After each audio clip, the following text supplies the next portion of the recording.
think we're all set. Let me just start Samantha on her quest to keep track of our hiking pace.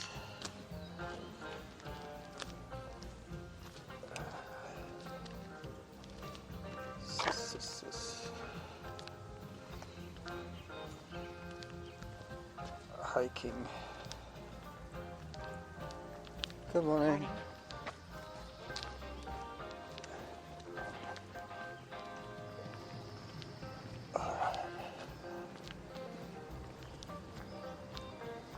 Now pick something to listen to.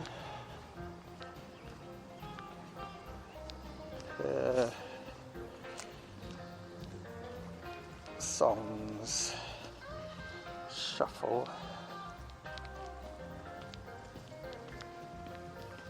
Okay, that should work. Oops, a little bit loud for me. So today we're walking up Churchill Drive to the top of my mountain of joy. It's about a mile and a bit. I think it's about a mile and a half to the very top. And we're not going too fast, but we're going to be working quite hard. I'll tell you what the heart rate is once I hear something from Samantha. I remember when Al Howie ran this road 14 times to the summit. It was like a marathon in distance, but something like that's 200 meters each summit. So whatever that is, 14, so 2,800 meters of elevation over a marathon distance. So we're not the only people hiking up the road today. This is quite a ritual for lots of people.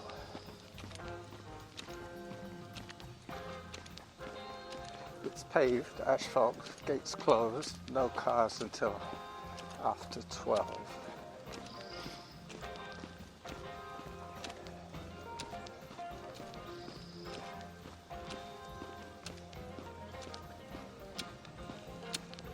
Turn the music off, it was distracting my thoughts. So this is the hike that Norma, Aaron and Kate did last weekend when I ran to the summit with Stefan, the guy who is the spitting image of the young Ed Hillary.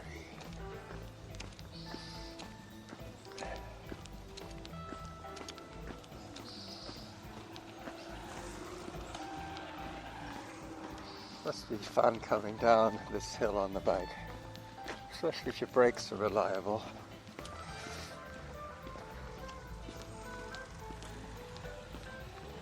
Sheesh, not so much fun going up though, hey?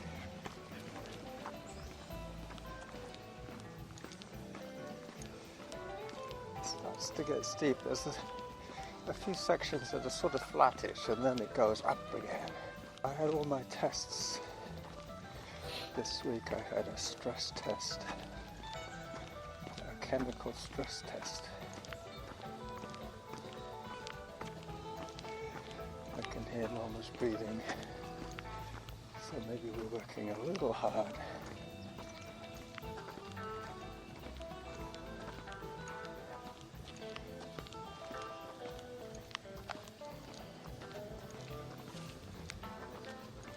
So this is where Irvine crosses Churchill Drive.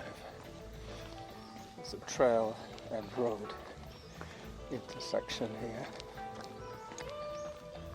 Gets a little steeper yet again.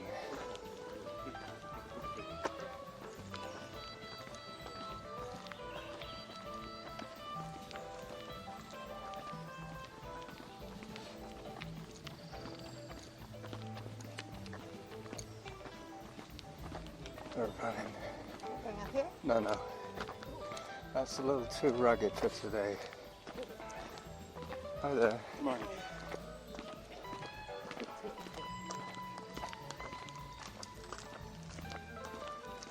This is one of the steeper sections. There's one bit that's still steeper that's like a little, almost like a corkscrew.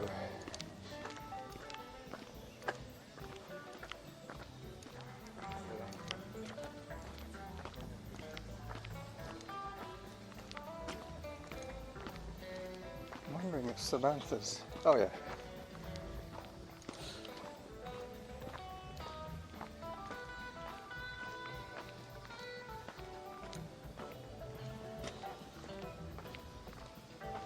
$11.49 per kilometer,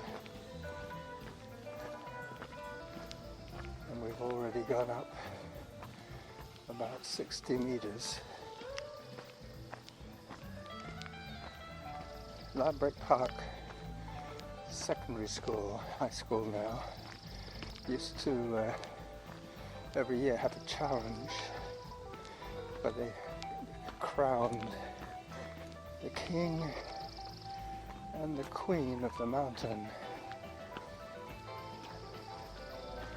Let me take a few photographs of the arbutus trees.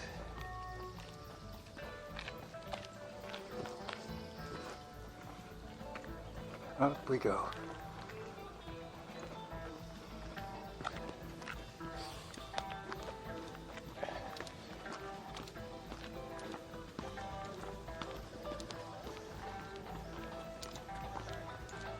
Oops. This is the guy on his fast bike. I'm not racing. No. He was coming down like a crazy man. Hi there. They're so affected by COVID. This is a weird looking maple.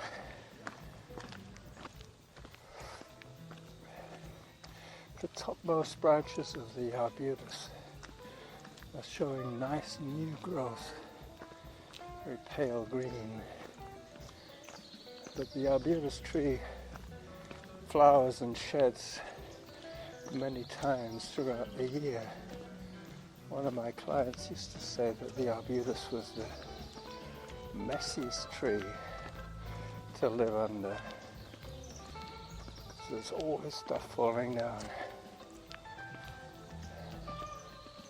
There are a couple of fire hydrants, believe it or not, but that is more to do with fire management. They have certain spots where they can connect if there is a forest fire on the Mountain of Joy. There have been some small brush fires, but nothing that has really closed off the mountain.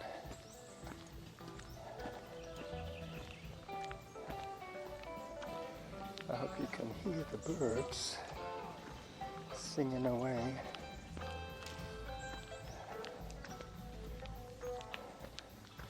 We have a couple of hikers ahead of us that are hiking about the same speed as us. So to keep a good distance behind them is not difficult. But what you don't want to do is to be stuck lockstep with them, because then you end up having to not talk because they're too close to you. Or you could strike up a conversation with them. That's the other way of doing it.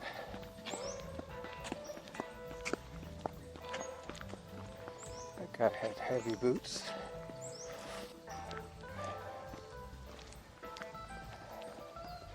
Here's the 100 meter. This is the kilometer mark from the base. Elevation 140.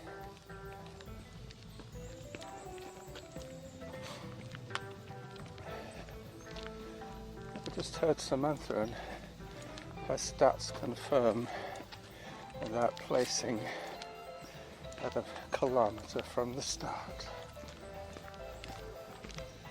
Hi there. Morning. This is the steepest part. There's this corkscrew here. Wow, I never noticed that rock before.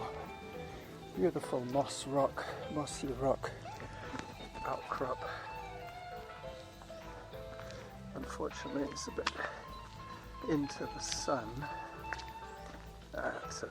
That should come out nicely on the relive. There's some good views to the left now.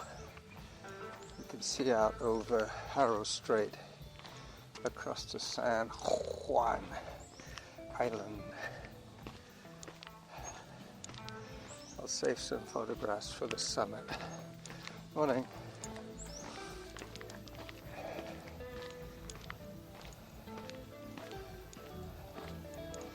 There is a 25 kilometre an hour speed limit here.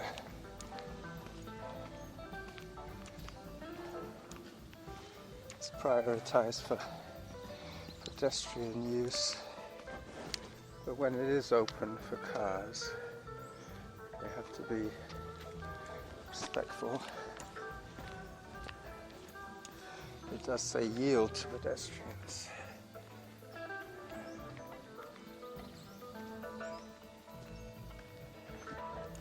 But this, believe it or not, is as good a workout as running around Lambert Park. Probably better in a way, because when I'm running on the flat, occasionally my heart rate spikes because of the continued effort. So the heart rate test that they gave me on Wednesday and Thursday was first of all, it was supposed to simulate a stress test on the treadmill.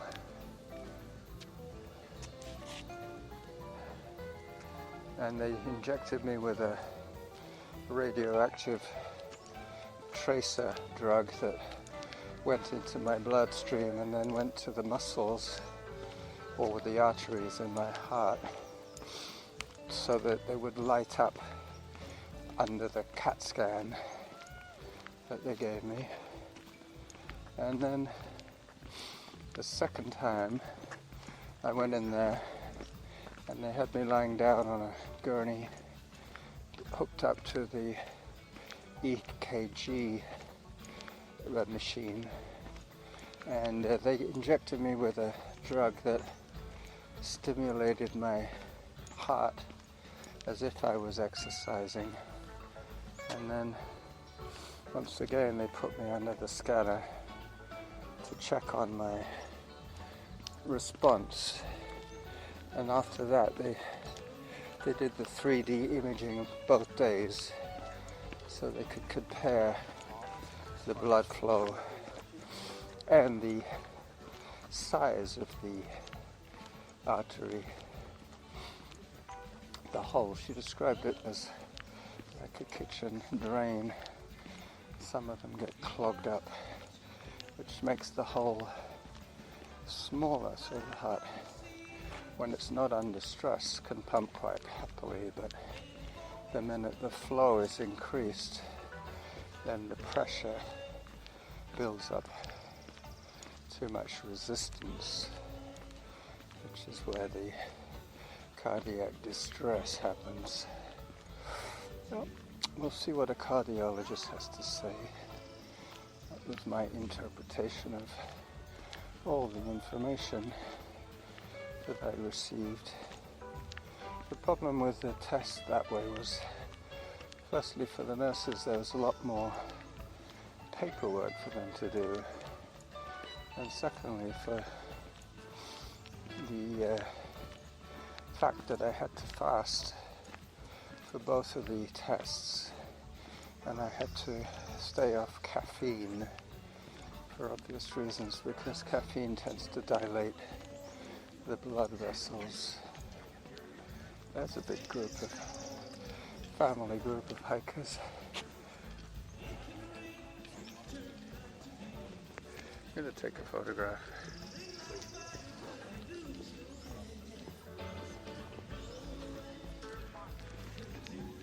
Hello. Hi there. So only the kid in the backpack said hi to me. 13 minutes per kilometer now. And I can see the skyline at the top of the road.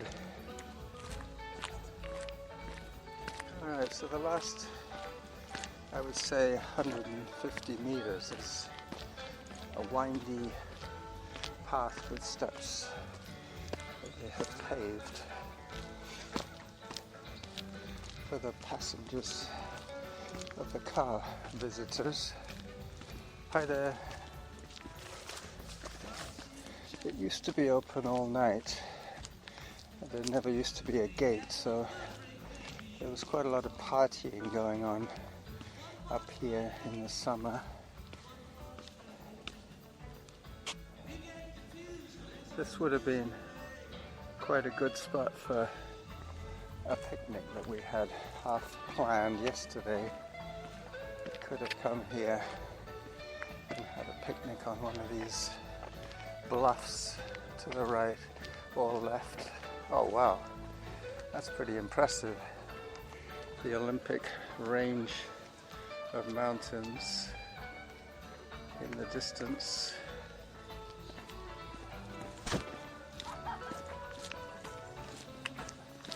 Hello, dog.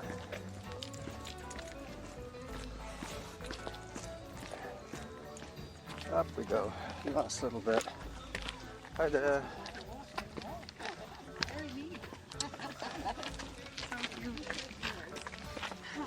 Hello.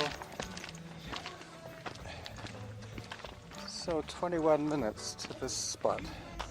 Quite impressive, isn't it? And it seems And to... that looks like a plane. Yep. Oh, that's a bird. But there is a plane there. Oh no, there's two birds. They might be buzzards. They're coming. One's a boat, the other's a plane, I think. Yeah, but they're coming this way. There's three buzzards. No, this is where I should have brought a better camera. But let's go up to the very top now. The couple that we were sort of leapfrogging with earlier on have leapt in front of us frogs. The top is full of people today. Not sure how much time I have on my recorder, but that doesn't really matter. It is what it is. I have them both locked, so if there is usable footage, I will use it. A usable audio capture, I will use it. You can see on the other side of Orcas Island there's another stretch of water. No, that's not Orcas, that's probably the leper colony. Did you see that article that I sent you about the leper colony on, I think it was on Old Victoria website?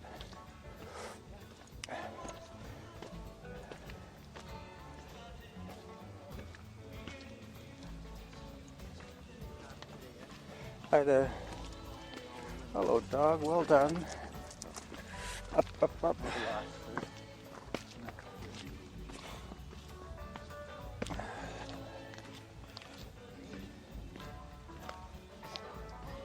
Quite a view, eh? Very good. Yeah, nice day for it. Not too windy. That's the problem up here. When you come up to see the view, there's nearly always a howling gale blowing. Norma's put down her recorder. Did you take any photographs? Or you just, oh, you're changing your program. Okay. You know. So now we head down again. Really? Yeah, I don't think I'll need to take any extra distance. I think I'll get exactly what I need with what we're going to get. Let's What's wrong? I just don't want your clothing to hit the voice recorder. And down. This will be less effort on the heart muscle, but probably just about the same on the skeletal muscle. What? Is downhill walking about the same amount of effort on the skeletal muscle as the uphill? Round of effort on what? Let me turn this off. Is downhill walking about the same amount of effort on the skeletal muscle It's as... different because it's instead of being this, Yeah. it's Just the the other opposite. way. I Yeah. forget what you call that, but it's just as important. In fact, we do a lot where you have to go very slowly down. Yeah. Don't let gravity do it. And that's what your legs are doing now. It's Exo instead of anyway. yeah, I know. I that the word escapes me as well. Eccentric instead of concentric or something. Yeah, Eccentric. What? eccentric. Eccentric. So it's away from the middle. Yeah. Under control, it's developing your muscles and your nerves. Uh-huh. Because right now, But then your heart's not working as much because you're not having to lift your body up. oh well, but your muscles are working a lot. They're resisting. That's like putting the brakes on. Yes, but you have to do it, not just stop contracting. Yeah. It's contracting slowly. I could zoom it in digitally later to get the best possible crop. Yeah, that's road. Yeah. Or if there's some sort of telegraph pole coming out of somebody's head, I can crop around that. Good morning.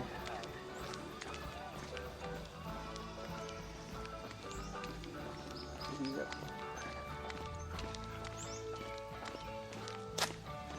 So now gravity is doing most of the work, and we're resisting collapsing into our knees by holding back. Yeah, and keeping your legs bent, never straight. Yep. So that The it's your quads. muscles that are working and not your bones. The quads are working now to stop me And from not your, my knees from bending too far. It's like and your not your femur. resistor thing not crashing into the backstop. If you didn't have your quads working, your knees would just collapse, buckle under you. So you have to hold back the effect, even though it's not. There are the buzzards. They've got to the mountain. They found their thermals. Where are the wabbits? Where are the wabbits? That's what they're looking for. There he goes. Overhead. You can tell the turkey vultures from the eagles because The wings. the wings are there's slight dihedral on the wings, on the vultures, and it's almost like a very flat V. That's how you can remember one of those mnemonics or whatever it's called. A memory jogger. V for vulture, turkey vulture. Tuesday I have to remember to buy beer ingredients and caps. I've used up all my ingredients. I buy enough to make 4 small batches of beer a month. So I have to go and buy some more ingredients. I got through all the last batch of ingredients. It's now fermenting, about 2 days off bottling, and then I'll have enough ingredients to do 4 more batches. He was trying to sell me a mixed bag of sugar the other day. He had a lot of them from the past, but I was kind of reluctant to buy it because I could see what he'd done. He has corn sugar, which is what I buy anyway, and he has the light brown DME, which is dry malt extract. And he might have had some kind of incident in his bagging process, and his stuff might have got contaminated, so he probably just said, oh, okay, I'll bag it up as mixed. I'm going to offer him a slightly less of a price because I know he's been sitting on these kilo bags of mixed sugar. I'm only going to be mixing it anyway myself, but using a hydrometer to check my specific gravity at the beginning of the fermentation process, it doesn't really matter. I might end up making a slightly bigger batch or a slightly smaller batch, but there you go. The sooner I use up his product, he'll be reordering more. But he does bag up a lot of stuff himself. That's how they make their profit. They buy it in the half hundredweight sack and then they bag it up in kilo bags. A bit like dealing. They make their markup that way. And I have to buy my regular crystal malt grain, which he kindly weighs and grinds for me. That I don't mind weighing up in my own bags. That's easy to weigh. It's just that the dry malt extract is so sticky and so fine. If you make a mess, it's very hard to clear up. You can actually taste the sugar in the air when you make it. If you're a bit sloppy with your ingredients, you can taste the sugar in the air.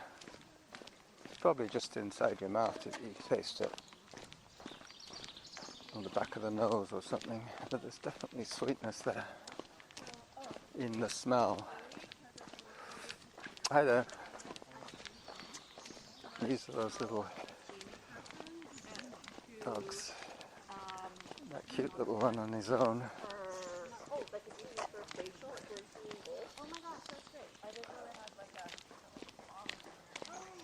Yep. The dogs aren't too bad on this hill because they get their workout, they get their jollies, they don't have to chase after squirrels and get lost in the bushes. They can patiently wait for their owners. Happy dogs don't bark or bite.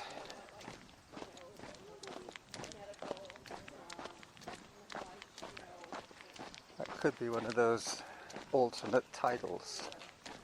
We haven't had a single barking dog, and we've seen probably 20 dogs today in this brief recording, and not a single bark out of any of them. Yeah, I think it's called eccentric contraction.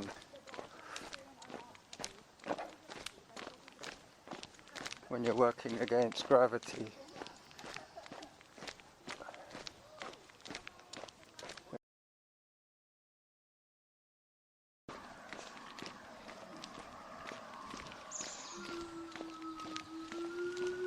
Tesla reversing.